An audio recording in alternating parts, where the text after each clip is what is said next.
자, 오늘의 시사평론 대한민국의 시사 레이더 리엘 파트너스의 이승기 변호사 연결되어 있습니다. 이승기 변호사님 안녕하세요. 예, 안녕하세요. 예. 자, 첫 번째 이슈부터 전해주시죠. 예, 오늘 이슈는 윤창호법 음주운전 2회 이상 가중처벌 위헌입니다. 예. 자, 2회 이상 음주운전으로 적발될 경우에 예외 없이 가중처벌토록 한 이른바 윤창호법이 위헌이라는 헌법재판소 결정이 나와서 지금 논란이 되고 있는데요.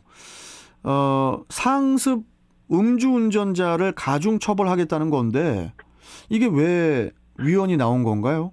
예, 이번 위헌 결정의 핵심은 처벌이 너무 세다는 겁니다.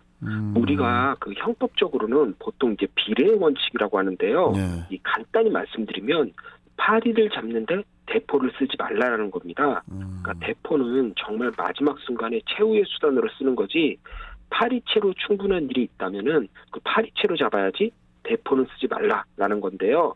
헌재 역시도 이번 결정을 보면요, 이 반복적인 음주운전에 대한 엄벌이 이 국민 법감정에 이제 부합은 할 수 있겠지만 이 재범 음주운전을 예방하는 조치로서는 이 형벌을 강화하는 조치는 최후의 수단이 되어야 한다라고 명시하면서요, 비례 원칙에 위배된다라고 결정을 한 겁니다.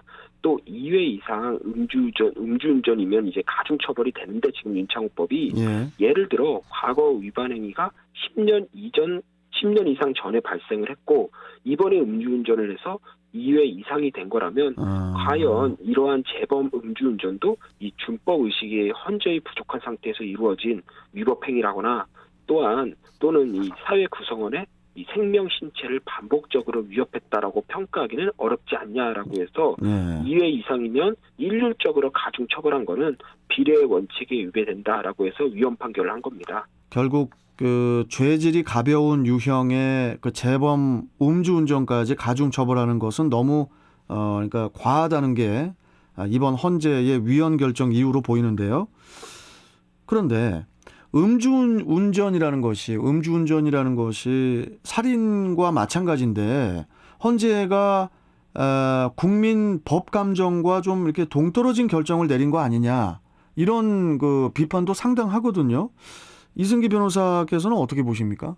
예, 그 윤창호법에서 이 재범 운전자에 대한 가중처벌을 규정한 이유는 어찌 보면 음주운전에 대한 이 경각심을 심어주려는 의도가 크거든요. 예. 그러니까 이런 측면에서 보면은 헌재가 그 음주운전의 위험성을 좀 가소평가한 거 아니냐라는 비판도 이제 일견 설득력은 있습니다. 예. 그런데 이 법률가의 시점에서 좀 보면은 사실 윤창호법이 모든 재범 운전자를 일률적으로 가중 처벌하는 거는 또 너무 좀 심하지 않냐라는 이런 헌재의 결정이 좀 타당해 보이는데요. 헌재에서 예를 들었지만 뭐 10년 넘은 음주운전이랑 이번에 저지른 음주운전이랑 합쳐서 2번이면 가중 처벌하는 것도 그렇고 그리고 음주운전도 이제 범죄다 보니까 그 범죄의 질이 다 다릅니다. 예. 재질이 가벼운 단순 음주운전까지도 무조건 가중 처벌한다? 이건 좀 과한 측면이 있죠. 결국 헌재가 이번 결정을 내면서 자신들도 이제 국민적 비판을 받을 걸 알았을 겁니다. 그럼에도 이제 냉정하게 소심 판결을 내린 거 아니냐라는 이제 평가가 많습니다. 예. 그리고 또 다른 측면에서 보면은 또 헌재의 이번 위헌 결정은 또 정치권에 대한 이 따끔한 충고라고 보이는데요. 이 윤창호법의 탄생 배경을 보면은 이 윤창호 씨가 2018년 9월 25일 사고를 당하고 그러니까 음주운전 차량에 이제 사고를 당한 거죠. 예. 그리고 그해 11월 9일 안타깝게 사망을 하면서 이 음주운전은 이 살인과 똑같으니 엄중히 처벌하자라는 여론이 이제는 막 불붙듯이 일었습니다. 예. 물론 윤 씨의 사망은 정말 슬픈 일이고 당시 가해자는 뭐 음주 정도나 뭐 이런 걸 보면은 이 관용의 여지 없이 아주 엄하게 처벌해야 되는 것도 맞습니다. 네. 그런데 당시 국회가 이런 국민적 여론에 따라 윤창호법을 만드는데 이 윤창호법이 그러니까 윤 씨가 사고를 당한 2018년 9월 25일부터 고작 2달 뒤인 11월 29일 국회를 통과해버립니다. 그러니까 법을 만들어서 통과를 시키는데 고작 2달밖에 안 걸린 겁니다. 예. 당시에도 윤창호법에 대해서 이 형법상 비례 원칙이 위배될 수 있다라는 지금 헌재의 결정과 같은 이런 비판이 있었거든요. 예. 그런데 윤 씨 사망 사고가 크게 이슈화된 상태에서 이에 대한 반대 의견은 그 음주운전에 대한 관용으로 비춰질 수가 있다 보니까 여론에 민감한 이제 정치인들 뭐 여야 대표는 물론이고 대부분의 국회의원들이 반대 의견을 내지 않으면서 예. 그 음주운전에 대한 강력한 형사처벌이 쉽게 입법화돼 버린 겁니다. 그렇다 보니까 실제 음주운전에 이른 죄질이나 뭐 피해 정도, 위반 횟수, 그리고 시간적, 기간적으로 이제 제한을 어떻게 둬야 될지 뭐 이런 부분이 전혀 검토되지 않은 채 좀 국회에서 여론에 따라서 좀 성급하게 입법한 게 아닌가라는 이제는 그런 게 이제 문제가 된 거죠. 예. 그리고 그런 부분을 어떻게 보면 이번에 헌재가 지적을 한 거고요.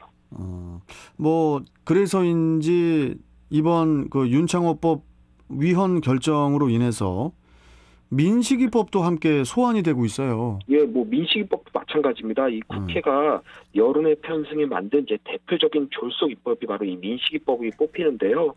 민식이법 역시도 이 민식군이 사망하고 2달 뒤에 국회에서 통과된 아주 속전속결로 처리된 법안입니다. 예. 뭐 민식이법의 주요 내용은 다 아시다시피 이 스쿨존 안에서의 어린이 사망 내지 상해 사고가 발생하면 이 가중처벌을 하는 건데 뭐 취지야 매우 좋죠. 그런데 문제는 이 법을 현실에 적용해 보니까 운전자의 아주 작은 거실도 허용하지 않는, 한마디로 사고가 나면 무조건 형사처벌되는 이런 악법이 돼버린 겁니다. 그렇다 보니까 민식이법을 개정하자 혹은 폐지하자라는 의견이 상당하고, 심지어 경찰도 이 민식이법을 규정 그대로가 아닌 현실에 맞춰 좀 잘 적용을 해보겠다라는 입장을 밝히기도 했고요. 예. 그 민식이법에 대해서는 뭐 지금 반대 여론이 뭐 상당하죠, 아예. 그러니까 민식이법도 당시 국회가 진지한 고민 없이 그냥 여론을 쫓아가면서 만든, 그래서 뭐 그렇다 보니 지금까지도 계속 논란이 되는 대표적인 법으로 꼽힙니다. 그렇군요. 자, 그러면은 다시 윤창호법으로 좀 와서요. 그 위헌 결정을 받았으면은 지금 재판 중인 사람들은 또 어떻게 되는 건지. 지금 그 최근 논란이 된 인물로는 그 장제원 그 국민의힘 의원의 아들이죠. 가수 장종윤 씨도 있는데, 장용준 군도 있는데, 이제 어떻게 되는 거죠, 이게? 예, 일단 위헌 결정에 따라 해당 조항은 이 효력이 소멸됐습니다. 다만 윤창호법이 2020년 6월 9일 개정이 한번 됐거든요.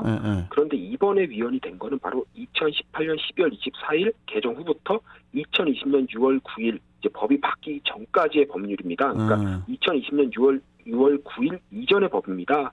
그러니까 이때 법률로 처벌받는 사람은 이제 재심을 받을 수 있는 거고요. 그러네요. 다만 장윤준 씨의 경우에는 이 음주 사고가 최근 발생한 겁니다. 그러니까 2020년 6월 9일 개정 이후에 법이 적용되는 거니까 뭐 이제 엄밀하게 보면 이번 위헌 결정과는 이제 직접적인 관련이 없는 겁니다. 그렇군요. 그러면은 지금은 개정된 법이 적용되는 건데 이번 헌재 결정과는 관련이 없는 건가요? 일단 직접적인 관련은 없는데요. 뭐 이건 뭐 애당초 위헌 여부에 대한 헌법 소원을 신청한 당사자가 2020년 6월 9일 개정 전 법률을 대상으로 해서 위헌을 판단해 달라라고 했고, 또 여기서 결정이 났기 때문입니다. 다만 지금 법률 역시도 내용은 이전에 그 지금 위헌이 난 법률과 똑같습니다. 예. 똑같기 때문에 아마 일선 뭐 재판에서는 뭐 어차피 내용이 똑같기 때문에 공소장을 이제 변경하는, 그러니까 윤창호법이 아니라 일반 음주운전 가중처벌, 일반 도로교통법을 적용하는 식으로 아마 공소장을 변경할 거고요. 그렇다 보니까 뭐 이번 위헌에 따른 그런 뭐 위헌 결정에 따라서 이제 좀 가중처벌되는 이런 거는 다 이제 피해갈 걸로 보입니다. 그렇군요. 결국 이제 국회에서 또 새로운 개정안을 만들어야 하는 건데, 그런데 이번 그 헌재 결정의 취지는 처벌이 만사는 아니라는 걸로 보입니다. 특히 최근 통계를 보면은 윤창호법 통과 후에도 잠시 주춤하던 그 음주운전이 최근에는 늘었다는 그런 내용도 있고요. 어떤 점들이 보완이 돼야 될까요? 예, 그에 대한 답도 이번 헌재 결정에 있는데요. 헌재에서는 그 음주 치료나 음주운전 방지 장치 도입과 같이 이런 형벌적 수단에 대한 충분한 고려 없이 무조건 형사처벌만 강화하는 건 효과가 없다라고 하면서 확실한 단속이나 이 교정 수단을 대단히 강조를 했습니다. 우리 사회가 너무 처벌 만능주의로 가는 게 아닌가 하는 우려를 이번에 헌재가 표현한 걸로 보이는데요. 이번 국회 입법에서는 이런 비형벌적 교정 수단이 대거 도입될지 여부를 좀 지켜봐야 될 걸로 보입니다. 알겠습니다. 그 최근에 보면은 혈중 알코올 농도가 일정 수치 이상이면은 시동 자체가 걸리지 않도록 하는 그런 장치가 개발이 됐다고 하는데 그게 뭐 냄새나 아니면은 손에서 나는 그 땀으로 분석하는지는 뭐 모르겠지만은 이런 장치를 그 차량에 부착하게 하는 등의 그런 방안도 좀 고려를 해보면 좋을 것 같기도 해요. 예, 뭐 그리고 또 여담인데요. 그 영국의 경우에는 이 강력 범죄자에게 전자발찌를 채우는데 이 몸에서 나는 땀을 검색해서 음주 여부를 확인할 수 있다라고 합니다. 뭐 이런 걸 우리는 또 음주운전 상습자한테 또 채우는 것도 고려할 수 있을 것 같고요. 또 미국의 일부 주에서는 3회 이상 음주운전하면 뭐 이렇게 전자발찌 태우고요. 또 시동을 켤 때 호흡을 불어서 측정이 돼야 시동이 걸리는 그런 시스템도 있다라고 합니다. 뭐 이런 부분도 한번 적용이 필요할 걸로 보이고요. 정말로 이 기계적인 힘을 빌려서라도 음주운전을 막는 게 그게 또 최선책이라고 봅니다. 자, 여기까지 오늘 말씀 듣도록 하죠. 고맙습니다. 예, 감사합니다. 네, 자 시사평론가 리얼파트너스의 이승기 변호사와 함께했습니다.